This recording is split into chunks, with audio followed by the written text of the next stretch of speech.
كرة القدم الحديثة لا توجد جنسية. لو تكلمت بالحقيقة ما توجد جنسية، الكل يقدم الأداء وطنه. زين. اي اتكلم بكل صراحة، أنا لاعب، أنا عراقي ولاعب مثلت منتخب قطر. أذبح نفسي بالملعب، ما له دخل، أنا انتميت لهذا البلد اللي لما كنت هناك أسسوني، صرفوا علي وربوني واحترموني وطوني مكانتي بمجتمعهم. هل أنا أجازيهم بالعكس؟ لا، أجازيهم بالمثل وأتعب. هل أنا أكره بلدي؟ لا، لأن بلدي ما أعطاني فرصة، لأنه بلدي ما قالوا لي تعال هنا، فهنا أنا أنطي الناس حقها. يعني هذا شيء يعني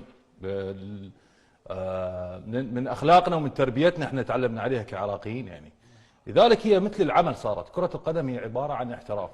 لذلك لما يجيك لاعب عايش مثلا بالسويد او عايش بدول اسكندنافيه او باي دوله كان من كان، هو ينتمي للعراق. ليش طلع من العراق؟ اهله ليش غادروا العراق؟ بسبب الحروب اللي كانت موجوده، بسبب الحصار اللي كان موجود. ضوج من التعليقات عليه؟ اني؟ ايه. ولا ضوج. يعني لا اكو تعليقات انت قطري، انت جابك على التحليل، انت تتحدث.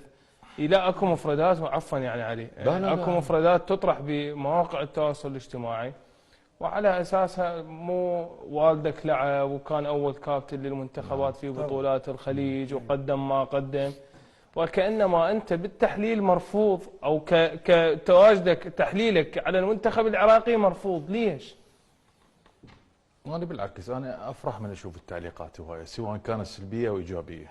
او اقول لك على شغله، وياي ما افرح. اي والله انا افرح، يعني بالعكس انا مو افرح وانما يعني شغله اقول لك، يعني بالنسبه لي بالبدايه كنت اتضايق اول ما هذه، هسه صارت عندي مثل النغمه بالتليفون. اتكلم بكل صراحه، صرت ما اهتم، لانه خلص صارت تكرار وتعويض.